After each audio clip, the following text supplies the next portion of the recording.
Hey, what's going on, everybody? I'm John.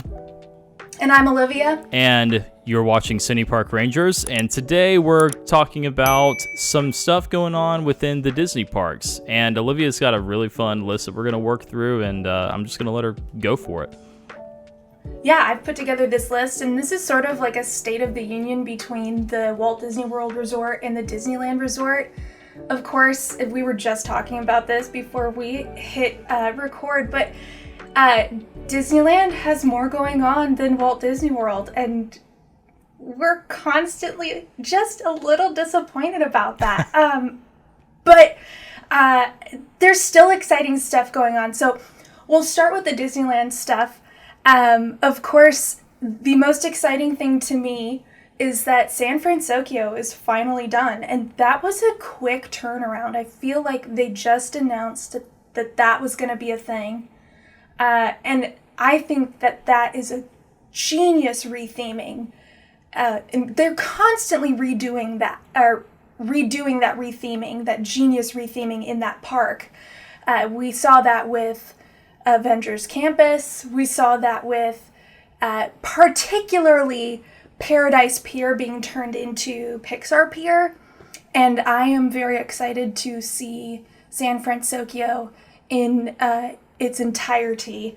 The last time I was there, it was still kind of in its transitional period. Guests could still go there. Restaurants were still open. They had some details up, but the bridge wasn't fully done. You couldn't meet Baymax there yet. Okay. But there are some really cool details that they launched this week that I'm really excited about on my next trip, which is in November. And part of that area, which used to be called the Pacific Wharf, is a bakery. And you can go on a bakery tour, and they sell like sourdough loaves. And they have a Baymax loaf of bread, which is such a cool little detail. Yeah, that's awesome. I don't know why I need to buy a loaf of bread in a Disney park. Don't know what I'm going to do with it, but am I going to buy it? Yeah. For sure.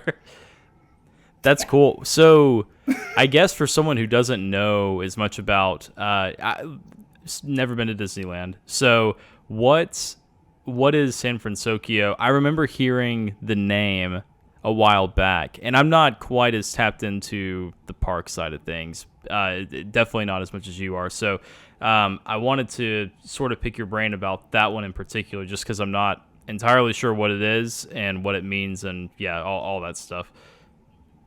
Yeah, so we don't really have much representation from Big Hero 6 other than, it might be Tokyo Disneyland. Yeah, okay. We had a little bit in Epcot a couple years ago when there was a Baymax meet and greet. But that, I don't think that really lasted for very long. Mostly because it wasn't a very efficient meet and greet. When I met Baymax, I remember it was like 15-minute shifts. Oh, wow, okay. I'm sure that costume is not the most comfortable. Yeah. So he was out for about 15 minutes, and then he would go away for about 20. Okay. Yeah. Okay. So, and then I don't think he came back around after that. So it's interesting seeing him come back. And this time around, he talks. Oh, which is cool. Yeah, that's super cool. I was just talking to a friend about this the other day. Like, Big Hero 6 is one of those, to me, that in more recent years, I know that it's been a minute since that movie came out. Is it like 2010, 11, something like that? Yeah. I can't remember. It's something along those lines. I'll look it up here in a second. But we were talking about how that's a weird one that hasn't gotten a sequel yet, just because I felt like back in the day, it was so good. It's one of those that had so much heart to it. You really felt the weight of everything, just because it kind of deals with themes of loss and that sort of stuff, but also just like a fresh take on superheroes, especially back when it came out. That it was before things were even, I would say, oversaturated from the superhero end of things. So, okay, 2014. So, gotcha. Okay, cool. Yeah, so, I mean, almost 10 years ago, 9 years ago. Right. But yeah, Wow. yeah, I mean, yeah, for sure. But it's interesting to kind of look at that, especially just because it hasn't gotten a sequel. I know that it got a show on Disney Plus. There was like the kind of Right. Baymax shorts or whatever they were, something like that. But I don't know. I feel like Disney's constantly doing this thing, right? Where it's interesting because there's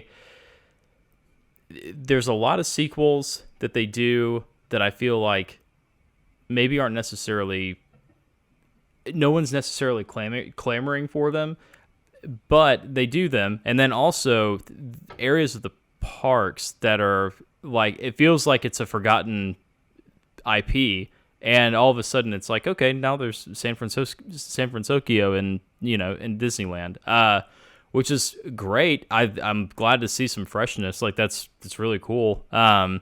It does make me want to go to Disneyland even more now. So I don't know. You should. Yeah. Yeah. I'll figure it out. I've been trying to get him out there. Yeah. We're gonna do it. We are going to do it at some point. We're going to go to Disney World in December. We're gonna meet up. We haven't seen Liv in a long time. It's been at least 4 years, maybe longer. And then our buddy Aaron as well, that gets a lot of B-roll for us from Disney World. He's gonna meet us as well. So we'll do like a park vlog at Christmas time from Magic Kingdom. It'll be fun. It's gonna be a good one. But It will be. Yeah. you can kind of keep an ear out for that. But yeah, I don't know. That's gonna be that sounds like it's gonna be a really cool area of the park. That Baymax is great. That like all the characters in Big Hero 6 are a lot of fun to me. Oh yeah, if there was a Honey Lemon meet and greet, Yeah. like, imagine all of the girls that would be all over that. Yeah, for sure. I mean, the movie itself is just full of representation for a wide variety of people. So I think that's part of why it was so successful. Yeah. Because it was for everyone. Yep. And so that's why I'm excited for the land to be on, this side of the world. And I hope that it brings more content. That would be great. Yeah. And that actually brings me, I'm gonna skip down to a spot on my list, because it's relative to a spot within the park. Okay. Oogie Boogie Bash starts this week. Nice. In Fun. Disney's California Adventure. And because they opened up that area, it allows for more characters on the treat trail.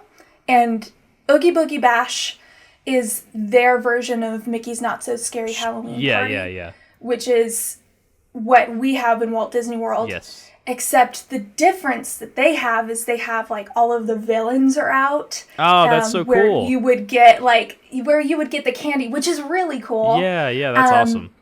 And now that San Fransokyo is there, they have yokai. Very I'm cool. pretty sure. Yeah, that's which awesome. is the villain from Big Hero 6. Yeah. But one of the newer additions is Judge Doom from Who Framed Roger Rabbit, which is really cool. People are really excited about that one. Yeah, that's really okay. Yeah, that's really cool. That's super awesome. Yeah. I saw a video of that.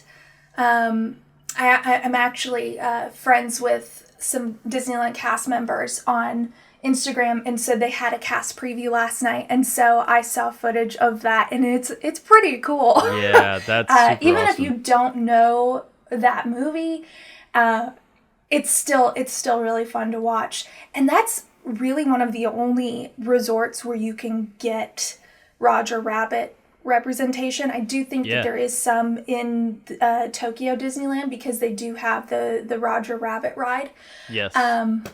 That's right. But They still, do. Yeah. It's really cool. But you can find other characters on the treat trail. Like there's Madam Mim. There's Agatha Harkness. I think in the past, one of the coolest additions was Ernesto de la Cruz. Oh, that... And he really looks it's so stinking cool. Yeah. I know. I don't think people really figured out how they did it. Because he sings. It must be prosthetics, but it is definitely. They're really good. They are. It also does feel like it's like maybe, I don't know if the actor is actually singing or not. If not, then kudos to them. They've really they've done some, for lack of a better term, they've done some Disney magic on that one for sure. But when he talks, I've seen him talking kind of in passing as he's going by, just park guests and that sort of thing, and it's his interactions are very fluid, they're very they're just very organic.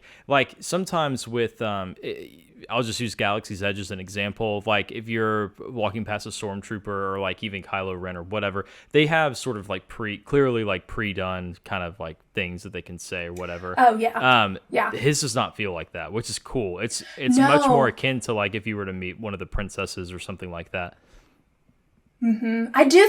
I do think those are organic. So I wonder if the songs are pre-done or right. not. Yeah. Yeah, that's interesting. Yeah, and other characters. The creepiest one, the scariest one, in my opinion, is Sid from Toy Story. Yo, I can't get over that. Oh, Yeah. I need to see that. I haven't seen that. I'm gonna pop it up right here somewhere. We're gonna pop it up. It's gonna be right here for y'all to look at. That's awesome. And I'm just going to go ahead and I'll react to it when I see it, I'm sure, but I'm sure that's crazy looking. Yeah, he's out in Pixar Pier. Okay. And it's just some buzz cut kid. Oh man, so it's not it's not like what they do with the Toy Story characters where they wear the okay. It's not Bo Peep. Yeah, with yeah. the Yeah. That would be worse. It would. That's what I was. But it's still pretty bad. Okay, yeah. That's where my head went. I was like, man, that probably is crazy. Yeah. Looking. That's cool though. But what would I can't remember with the footage if he had some of those mangled toys, Frankenstein toys with him or not. Yeah, but that's all awesome. I can think of. It's still creepy. Yeah. Yeah, and that's what takes him over the edge for me. So yeah, that's awesome. It's just such a cool event, and it sells out immediately, way faster than Mickey's Not So Scary does. Have you been before? I have not. Okay. I tried. I have been to Disneyland during that time, and there was a party one night. Yeah. And I just barely missed getting tickets. Dang, okay. Resale tickets. But I do recommend going at Halloween time. Oh yeah, it's because fun. they have stuff out all the time. Yeah, it's a good time. We did that last year. Yeah, it's a good time. The theming is out constantly. It's not like you have to go during the party to experience it. I remember sitting in California Adventure, and they would have Halloween lights on and eerie music. And it was great. I didn't have to pay an extra ticket price to experience that. And Oogie Boogie would talk to you every once in a while over the audio system, which was also awesome. Mm-hmm. There just wasn't the treat trails. Sure. Yeah. And other special things. Yeah. That makes sense. One day I'll get to that. But. Yeah. I mean, maybe honestly, just depending on how the channel is doing, I would love to be planning more event things like we're gonna do in December at the parks as well. We won't be doing them as frequently as some of our friends that are park vloggers and that sort of deal, but I would still like to go and do it and just kind of even do maybe more condensed versions of these State of the Union things actually on site at the park, seeing everything kind of as it's happening in real time. I think that would be a lot of fun. My family went to Disney World last year, and also, we got asked by our travel agent if we wanted to get Mickey's Not So Scary tickets, and I actually didn't really know what it was, and told her no, because I was I saw the price of the tickets, so I was we're getting park tickets, whatever, it'll be fine. And later started seeing kind of what it was. And I was like, oh man, that would have been like a fun date night for my wife and I to go do. Yeah. But so I tried to get them after the fact, and it was gone. So that was a bit of a bummer. But like you said, they still had. I mean, it's like Magic Kingdom. They still had all of the everything fall, pumpkin, Halloween related. It was so close to Halloween at that time that everything was really dressed up. So it's definitely a fun time to go. I've actually never been at Christmas time before, so I'm excited to kind of see what the park looks like at Christmas. Christmas is my personal favorite, so yeah, I'm excited for that later this year. It's amazing. It's great. Magic Kingdom is wonderful. Epcot's great too. But I do have a special place in my heart for all of the Hollywood Studios decorations because they really play up like the whole Tinseltown that's so idea. fun. Yeah. That's yeah, really but cool. To be fair, it's just the front of the park. Sure. I know we're planning on focusing on Magic Kingdom, so Yeah. you won't be missing out on too much. Sure. Because Magic Kingdom's really fun at Christmas time. So yeah, that'll be fun. Yeah, it's gonna be good. Let's see. Let's move on, or let's backtrack on my list because I skipped one. Rogers the Musical closed. It was only open for the summer, and I thought for sure they were going to extend its run, but it closed officially on August 31st, which was just this last week. Yep. I'm disappointed. I saw it this past summer. It was fantastic, and I don't know of anyone who didn't enjoy it. Cool. So I don't know what they're planning on doing with that. Yeah. If they're planning on expanding that in a different setting. Okay. If I have wondered if they're planning on expanding it and actually taking it to Broadway, or if they're planning on bringing it to Walt Disney World. Who knows? But that was sad news for me. Yeah. I really was hoping that they would be extending its run. Yeah, it was when I saw it on your list, I was like, man, it is interesting. I'm wondering if maybe it'll be something that they just run during the summertime, like because they have the Oogie Boogie Bash going on, like, and all that sort of. Maybe it's like one of those things that it's one less thing to compete with other things that they'd like people to be buying tickets for potentially. I don't know, but to that same end, maybe it'll be something that they bring back. It feels like it feels like such low hanging fruit for them to just like scrap it all together. I don't think it'll end up being something that's like defunct or anything. I think you're probably right. Like they might have a bigger plan with it. Maybe they're in talks with Broadway or something. I don't think that they could do Disney World because of the weird east of the Mississippi agreement that they have with Marvel characters. I missed that. Yeah, You're so right. Yeah, they. As unfortunate as that is, because I would love that. That's a weird one. That really warrants its own video. We'll do something on that. But yeah. But yeah, I don't know. Maybe it will do something. I would like to have seen it too. Or I would like to go see it at some point. I wonder, because let's see, it was like 40 minutes long, 40 minutes long? Yeah, it was about half an hour. Half an hour, okay. So it was a really nice chance to sit down. Yes. And get out of the heat. And it was great music, great storytelling. I mean, they had everything set up for them. Sure. From Hawkeye to all of, the previous Captain America films. Everything was there for them, and they ran with it, and they did it very well. Yeah, that's cool. Which is why I am so surprised it had such a short run. And it's not in the way of anything. It is the theater there is at the end of a street, and it's right next to Avengers Campus. Okay. So I'm not sure, and there's nothing else there, so I'm not sure what their thought process is. Yeah. They have had other shows there, so possibly there could be a show coming back. So there was Frozen.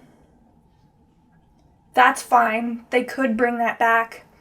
What fans would like to see come back, and I would be okay with this because I've seen it, I loved it, was Aladdin. Oh yeah, It was so good. Yeah. I mean, there's a sequence with all like a bunch of genies like coming down the stairs and doing like a kick line. That's good. Cool. That's awesome. That would be a fun one to see for sure. I know my wife has actually seen that one on Broadway. She said it's really good. Yeah, I'd be a fan if that one came back around. So, if they're gonna get rid of Rogers the musical permanently and replace it with anything, that's what I want. That's the one. Yeah. I'm going to speak that into existence. Yeah, let's do it. That sounds good. Yeah, that's a cool one. I've actually never seen any of the Disney musicals on Broadway or like even like the touring ones that come through Atlanta where I live. They're not. I've never been to one. I need to though. I've gotten to where I'm strange. I like musicals, but I don't like listening to soundtracks, which is kind of maybe counterintuitive. I don't know, but it's not something I like to just throw on in the car. I like to be at the musical and enjoy it that way. I think I don't know, but I can't. It's just the experience. Yeah. For some reason, like I just don't like listening to show tunes. You know what is funny about that though? I don't mind listening to like Disney music, which again probably that doesn't make any sense really. I don't think. But like maybe it's just a different like because it's a different style, or maybe it's because like I associate it so heavily with like Disney characters that it kind of like it breaks me out of the show tunesy thing. I don't know, whatever. I digress. That's just a weird me thing. But I would like to see Aladdin. I would like to see that a lot. That sounds like a fun one. No, that makes sense. Yeah. What you got next for us? Okay. Yeah. Okay, next on the list is Ahsoka being in Galaxy's Edge. This is specifically a Disneyland thing right now. Mm-hmm. Always is. I know. Eventually it makes its way over to Disney World, but always on a delay. Yeah. And it's usually related to a show release. This happens in Avengers Campus too, but we don't have Avengers Campus in Walt Disney World due to that Mississippi River rule. But yeah, we saw Ahsoka appear in Galaxy's Edge after the release of the first 2 episodes of Ahsoka. And she seems to be pretty popular out there. I think it's cool that she's wandering. Batu. And it's nice to have another female character out there. I'll say that. Dude, all right. I've been itching to get into this one on the list. So, I think it's been 2 weeks ago now. We put out a video that was the video is literally called Ahsoka Can Save Galaxy's Edge. And I'm a huge Star Wars nut. So, I speculated in that video that they probably would be bringing Ahsoka to Galaxy's Edge. And I sort of go into all the reasons why that's not conducive to the world that they've created with Galaxy's Edge. It doesn't make sense, but it's smart. It's so smart. It's because I think a lot of...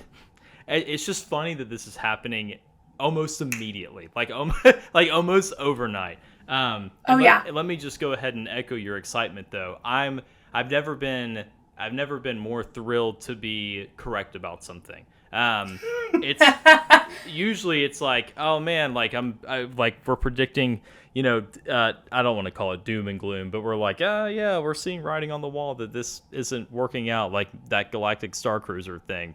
Not awesome.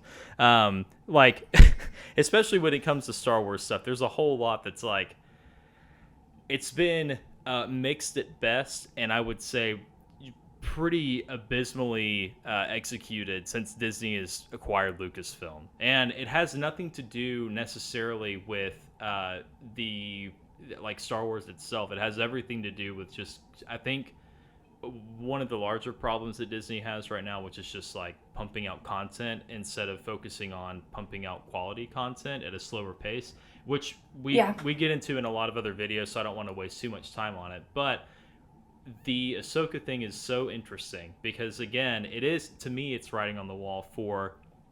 In that video, I kind of went over like things that I might like to see in Galaxy's Edge instead of what they're doing right now. But just in case you're not going to go back to that video, or if you've watched it already, and whatever. The cool thing about Ahsoka being in Galaxy's Edge is I think that it does mean that Disney is listening to what fans want. And what I mean by that is the sequel trilogy to Star Wars, that is, are divisive at best and utterly hated at worst. And it has very little to do with any of the actors involved or even the story itself. I think that somewhere in there's probably a good story, but the way that they went about it just kind of made things messy. And what they've geniusly done with Galaxy's Edge is pigeonholed themselves into this span of time between episode 8 and episode 9, where you're on this planet called Batuu, and there's all this stuff happening around you with First Order and whatever else. It's all sequel based. Okay, so if it's all sequel based, how does it make sense to have Ahsoka in there at all? It doesn't. Same with like Bo-Katan, or not Bo-Katan, excuse me, Boba Fett and Mando walking around. They don't exist in the sequel trilogy, or at least we never saw them. Like they're not canonized in that like time span. They exist between the events of episode 6 and episode 7. So it's like you're breaking sort of the whatever, but they're so against breaking it. Like but apparently they're not. I guess is what I'm getting at. It's just it's funky. It's funky, especially with Disney being as kind of uptight as they are about how certain things are to be done within the parks, and keeping, like, I think about cast members not being able to like break character or even talk about themselves being cast members while they're specifically actors, I should say, while they're actively under contract with Disney or whatever. You know what I'm saying? It's just one of those things that's kind of funny, but I think it bodes well because they're seeing that like it's not that people don't like Star Wars. That has nothing to do with it. It's that you're not showing them the Star Wars that they like within the parks. You know what I mean? But Ahsoka's one of those characters, even over Mando or Boba Fett, I would even add. Boba Fett is cool because he's a legacy character, right? Like, Boba Fett existed within the original trilogy, albeit to a much lesser degree. Ahsoka's cool because she is at the threshold of being a part of almost every, like, kind of time segment within Star Wars at this point. She exists in the Clone Wars as a Padawan. She exists presumably within the original trilogy somewhere doing whatever she's doing, and then outside of the original trilogy in this kind of pocket of time that we've got now, she's doing Ahsoka things with Sabine and Hera and like all these characters that we got to see in Rebels. And also, I like just to kind of throw this out there too. I was actually just talking with a friend about this. It's so funny, like everyone, Disney. Maybe I shouldn't say Disney specifically, but a lot of people online were up in arms about Star Wars fans like hating women and all of this because people didn't like Rey and whatever. If you look at Ahsoka's ratings right now or whatever, like the show's not doing great in terms of views, but in my opinion, it's the best thing it's the best thing Disney has done with Star Wars since they've acquired the IP. And this is a show that is completely female-led, completely. And you know why it's awesome? It's because Dave Filoni wrote cool characters. It has it has very little to do with no one's not liking the show because it's a bunch of women. You're not seeing that being criticized anywhere. You're seeing like crickets when it comes to that, and it's because the characters are awesome. Like Hera's a character who's experienced loss in like the deepest sense, and that she lost her true love, and she's now like raising their son alone. Like we're gonna get to see more of that within the Ahsoka show. Super cool. Ahsoka watched her master turn from like Jedi Knight to Sith Lord basically overnight. That's a lot of baggage to unpack there, and also had to experience where she left the Jedi Order. Like, there's a whole lot there that's super cool to dive into. And then Sabine is not only a super cool, like, just like awesome Mandalorian character, but she's presumably, you know, like within the Ahsoka show that we're watching now, like we're learning that Ahsoka tried to train her, it didn't go super well, and now like we're kind of trying it again. Now that they're kind of removed from things a little bit and a little bit older, a little bit wiser, been through a little like some more stuff. It's trending the right way, and I think that with Galaxy's Edge, if you show people the things that they would like to see from Star Wars, you're going to see a lot more buy-in to that area of the park. Star Wars fans, it doesn't take much to please Star Wars fans, contrary to kind of like what the internet might have you think. It really just comes down to, you have a franchise that's transcended basically 3 generations at this point. You have old trilogy folks, you know, like my dad. You have, like me, that grew up with the prequels and everything that coincides with that. You can kind of lump Clone Wars and Rebels in with that. And then now you have kids that have grown up with the sequel trilogy that started in 2015, pretty sure. And yeah, right around there. That's fine. Yeah. And also all the Disney Plus shows, of course. So it's like you have all this stuff happening, right? And you have these 3 basically generations of fans, and you've pigeonholed your park into the most recent generation of fans that can't buy park tickets on their own, and also, like, you know, unless their families have shown them the original trilogy and the prequel trilogy, like, you know, they don't know what that is. But if you've seen the sequels, you've probably seen those too. Which is, I guess, what I'm getting at. The people that have the buying power, you're doing nothing to cater to them. Like, for example, and I'm going to get off my soapbox. The Millennium Falcon ride. You're not flying it with Chewie. You're not flying it with Han Solo. You're just there. It's just the Millennium Falcon. And the Millennium Falcon is cool and all. It's a cool ship, but it's cool because Han Solo pilots it.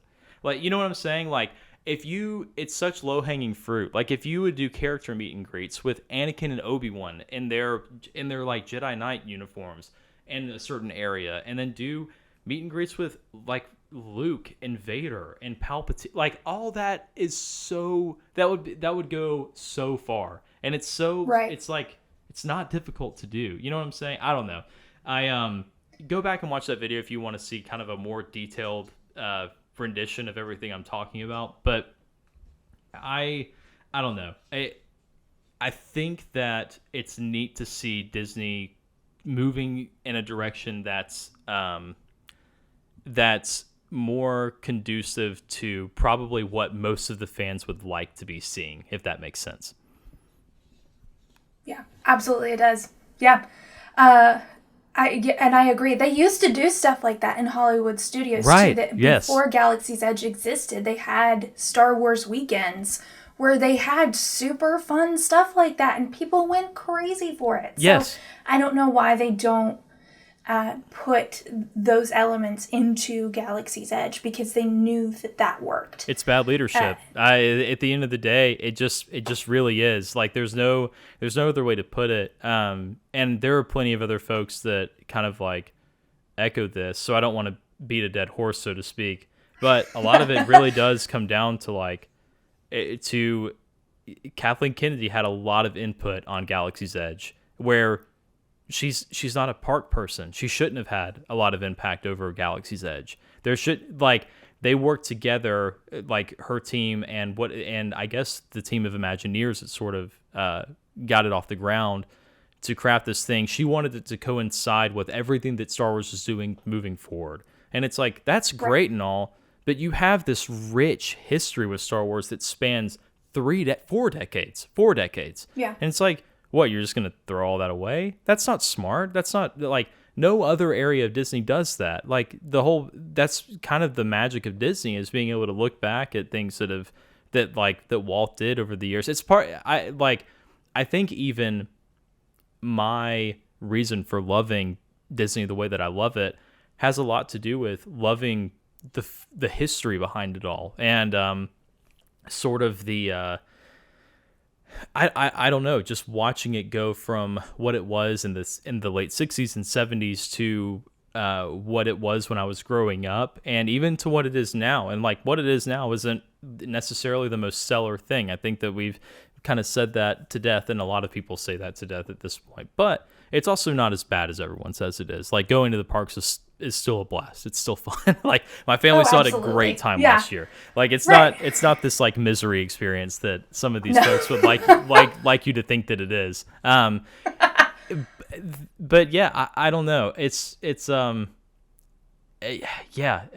I just it will forever baffle me, but it looks like we're headed the right direction. I don't know. Like the Ahsoka show also is giving me hope for the first time with Disney Star Wars.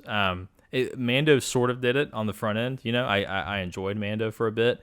The season 2 of Mando was awesome. I like what they ended it with Luke and everything was, oh, dude, that was so cool. And then I watched season 3 earlier this year, and I was like, what the heck are we doing? What is going on? I watched Book of Boba Fett, and I was like, what the heck are we doing? Like, what is going on?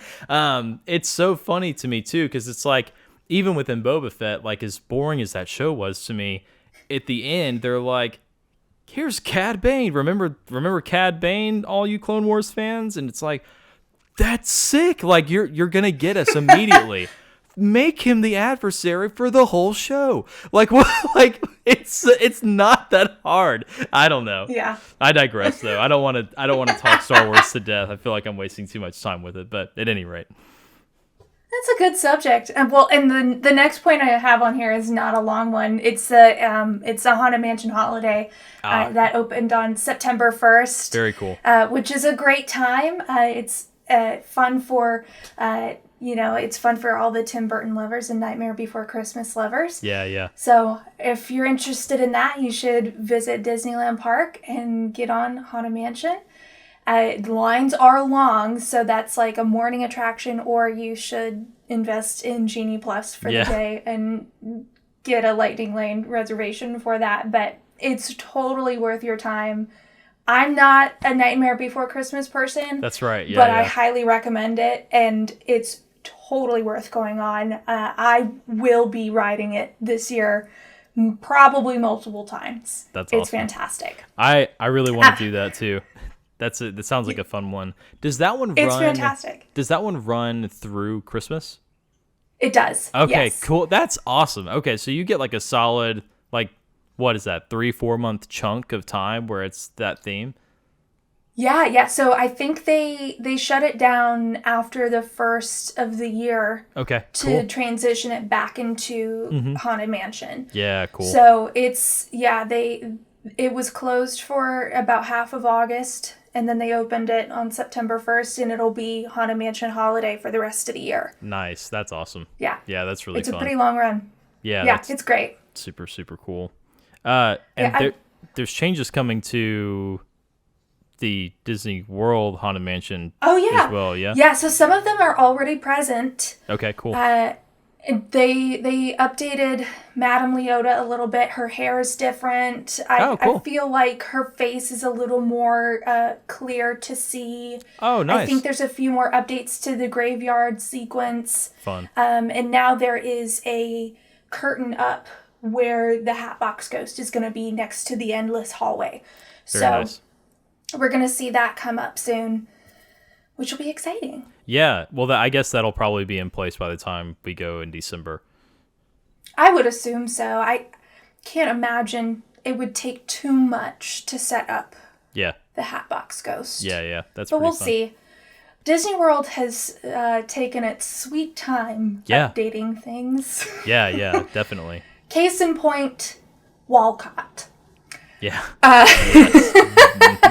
Yeah.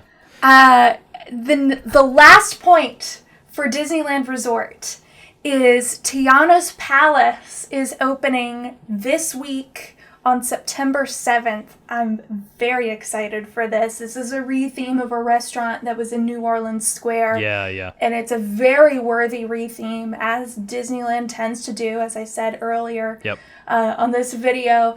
But it's if you've been on Instagram, if you've seen the Disney Park videos, or it might even be on Disneyland, their accounts, but they have a quick little reel that shows the details, all these lotus lamps, and super cool. A tribute to Ray and Evangeline, and that's a awesome. portrait of Tiana and her dad, and beignets and gumbo, and which are all things that they're going to be serving at this location. Yeah. I think it's a very exciting addition to the park. I'm definitely going to be eating there. It's a quick service location as far as I know. Okay, cool. I haven't seen anything that indicates you need to get a reservation. I believe it was a quick service location before, so that's good for the general population of guests, I think. For sure. It might be a very popular and busy location, and hopefully they have a mobile order option, which is my favorite. Yeah. That's a lifesaver. We'll see. If y'all haven't done mobile orders before at Disney parks, like when you go, that's a thing that they started during the pandemic, and or I should say post-pandemic, after they opened things back up, and absolutely the best way to, if you're feeding, I would say over 3 people. Yeah. It's super helpful. It's super helpful.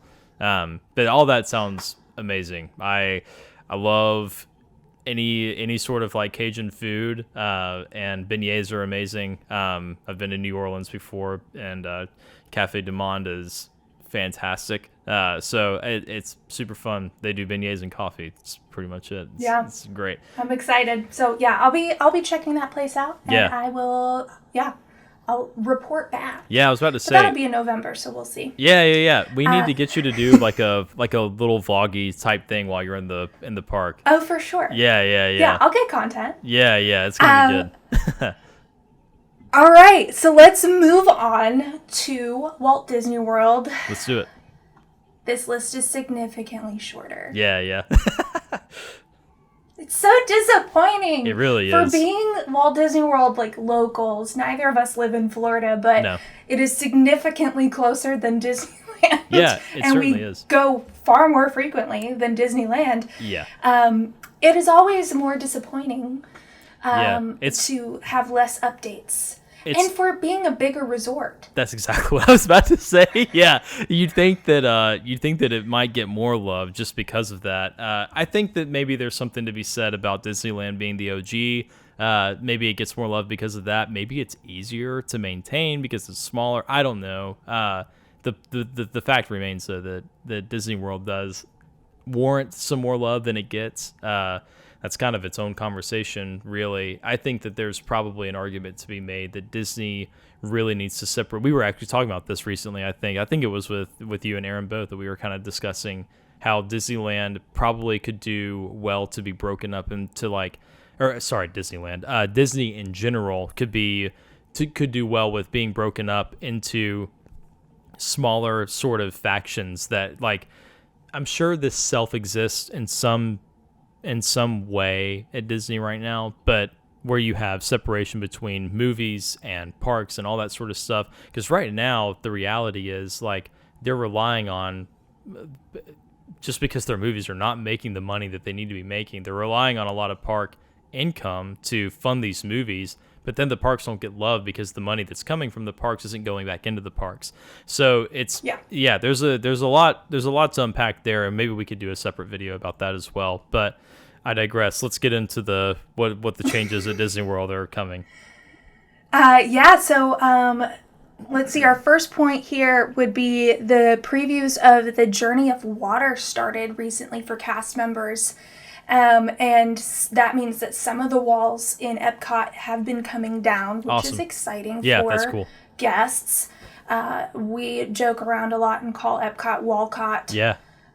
Because it's been like that for 3 years. I remember when the walls went up. Yeah, me too, and that actually. was right before the pandemic shut down in 2020. Yep.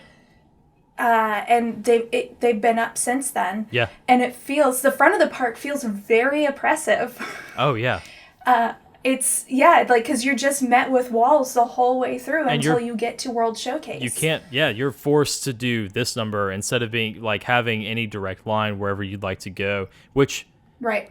seriously was tough this last October when we went. I've kind of forgotten that, and man, it's you're gonna get your steps in though. Let me tell you, you're gonna get that exercise. So with those walls coming down, cast members are getting to preview the Journey of Water, which is inspired by Moana, and I'm really excited because I take photos when I go to the parks, and I know that Te Fiti is a big feature in the Journey of Water, and it's gorgeous from the photos that I've seen. But Cool. The Journey of Water is essentially, an interactive area for families to go and kind of cool down, because Epcot is like the least shady park. Yeah, that's so true. And like, aside from maybe Hollywood Studios, I think it's harder to find shade there. Like, because at least in Epcot, you can duck into stores or those little movies and rides, but it's a pretty hot park. Yeah. So having a water play area is a welcome addition. Definitely. And but I will say I have heard that there is a secondary trail through this experience where you won't have to interact with water. So if you don't want to get wet in a humid, hot park, nice, you don't have to. Yeah, that's that's great. Yeah. So somebody like me that's taking a $3,000 camera through won't have to interact with water. Yeah. And that's ideal. Yes, most definitely. But, it's just another area of Epcot that we can explore, and we'll have less walls to endure. So I believe that's part of World Nature. Very cool. Yeah. I'm a little confused with all of those names. It's been a while since they've introduced those names to us. But it's, supposed to coincide with Living with the Land and the Seas with Nemo and Friends. So it's just going to be a really welcome addition to Epcot. And the last thing that we have here on our list for Walt Disney World is that the Destination D23 conference is going to be hosted at the Contemporary Resort, which is the biannual conference. So it's not the full D23 conference. This is the one that they're going to have in between those.